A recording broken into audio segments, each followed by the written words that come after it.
नमस्कार मित्रांनो, स्वागत आहे तुमचं आपल्या चॅनलवर, ज्या चॅनलचं नाव आहे मुद्दा हक्काचा।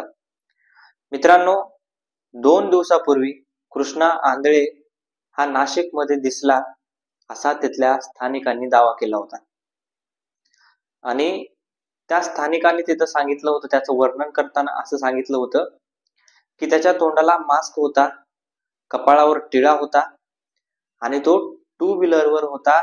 टू व्हीलरवर ते दोघ जण एक वेगळ्या दिशेने गेले होते, अशा प्रकारची तिथल्या स्थानिकाकडून माहिती देण्यात आली होती। परंतु तो कृष्णा आंधळे तिथून नेमका गायब कुठे झाला? कृष्णा आंधळे पुढं नेमका गायब झाला तर तिथून बदलला गेला का? कृष्णा आंधळे बदलची नेमकी पुढची काय माहिती आहे? कृष्णा आंधळे तिथं होता का खरंच? याची थोडक्यात तुम्हाला मी माहिती सांगण्याचा प्रयत्न करणार आहे। तर नमस्कार, मी रणजित। मित्रांनो, चॅनलवर जर नवीन असाल तर चॅनलला सबस्क्राईब करून घ्या, कारण आपल्या चॅनलवर असेच वेगवेगळे विविध माहितीपूर्ण व्हिडिओज येत राहत असतात। तर मंडळी, घडलेला प्रकार म्हणजे 1-1.5 महिन्यापूर्वी कृष्णा आंधळेचे सीसीटीव्ही हे नाशिक मधून आल्याचं एक बातमी आली होती आणि त्यानंतर ज्यावेळेस पोलिसांनी या बातमीची सखोल चौकशी केली, तिथे गेल्यानंतर सीसीटीव्ही चेक केले, वेगवेगळ्या प्रकारच्या लोकांना विचारण्याचा प्रयत्न केला। ज्या सीसीटीव्ही मध्ये तो दिसला होता त्याच्यानंतरचे पुढचे जे सीसीटीव्ही येतात त्या सीसीटीव्ही मध्ये चेक करण्याचा प्रयत्न त्यावेळेस आपल्या पोलिसांनी केला होता, परंतु त्याच्यातून हे सिद्ध झालं की कृष्णा आंधळे त्यावेळेस तिथं नव्हता। ती जी न्यूज होती किंवा तो जो सीसीटीव्हीचा फोटो होता ती एक फेक बातमी होती। परंतु नाशिक मधूनच अगदी 1-1.5 महिना झालेली घटना ही, आणि आता 2 दिवसापूर्वी अशी एक माहिती येते तिथून की कृष्णा आंधळेला नाशिक मध्ये पाहिल्याचा दावा केला जातोय। म्हणजे नाशिक कनेक्शन, कृष्णा आंधळे आणि नाशिक कनेक्शन नेमकं नाशिक मध्ये आहे का, आता असं याच्यावरून प्रश्न पडतो। आणि या दाव्यानुसार ज्यावेळेस कृष्णा आंधळे हा तिथं बघितला गेला असं त्या व्यक्तीने सांगितलं, त्यानंतर पोलिसांना तिथून फोन लावण्यात आला आणि तिथे पोलीस पोहोचले।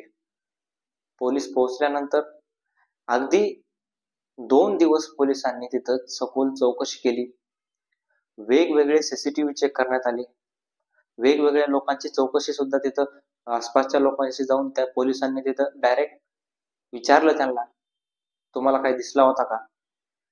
आणि जे सीसीटीव्ही आहे त्याच्या पुढचे सुद्धा सीसीटीव्ही, म्हणजे रस्त्यावर येणारे बरेच प्रकारचे सीसीटीव्ही तिथे लावलेले असतात, सिग्नलवर सीसीटीव्ही असतात, आणि हे असे सीसीटीव्ही हे पोलिसांनी चेक केले आणि चेक केल्यानंतर पोलिसांचा निष्कर्ष निघाला की तो कृष्णा आंधळे नव्हता। ज्या माणसानं बघितलं होतं त्याला, ज्या माणसाचा दावा होता की मी 101% नाही तर 1000% सांगतो कृष्णा आंधळे तिथंच आहे, म्हणजे हा दावा 1000%चा दावा त्याचा फेल गेला होता।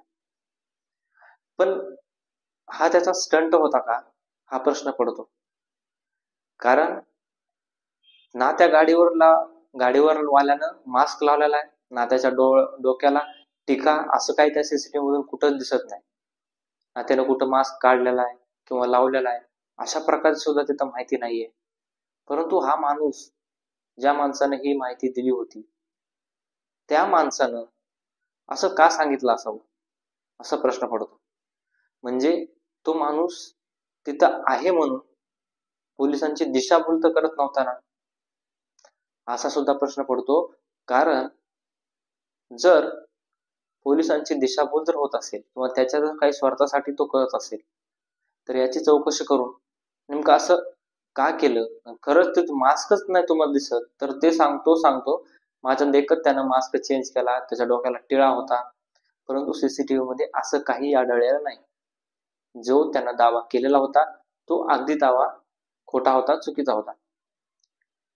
मग त्यानं असं का केलं हे त्यालाच माहिती।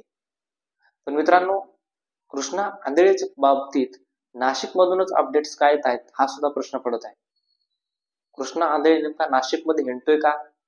नाशिक मध्ये त्याचे काही गणगोत लागू नये का तिथं? सगळी सोयी तिथे त्याची उपलब्ध आहेत का, जी त्याला ही सगळी माहिती पुरवत आहेत, खायला प्यायला आणून देत आहेत? कारण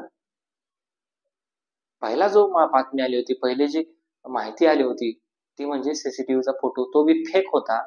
तो सुद्धा नाशिक मधूनच आला होता. आणि आताची जी माहिती किंवा आताचा जो स्थानिकांनी दावा केलेला होता, तो सुद्धा नाशिक मधूनच होता, दत्त मंदिराच्या आसपासच्या आवारातून होता. परंतु अगदी तो फेल होता. म्हणजे नाशिकमध्ये तो इतक्या खुलेआम कसं काय हिंडू शकतो, हा सुद्धा प्रश्न आहे ना. कारण तो एक आरोपी आहे. तो आरोपी इतका खुलेआम टू व्हीलरवर हिंडू शकतो का, हा प्रश्न पडतो. मित्रांनो, तुम्हाला काय वाटते या नाशिकच्या घटनेबद्दल? आणि नाशिकमध्ये कृष्णा आंधळे लपलेला असावा का, हे कमेंट बॉक्समध्ये नक्की सांगा. भेटूयात नवीन व्हिडिओमध्ये. तोपर्यंत धन्यवाद.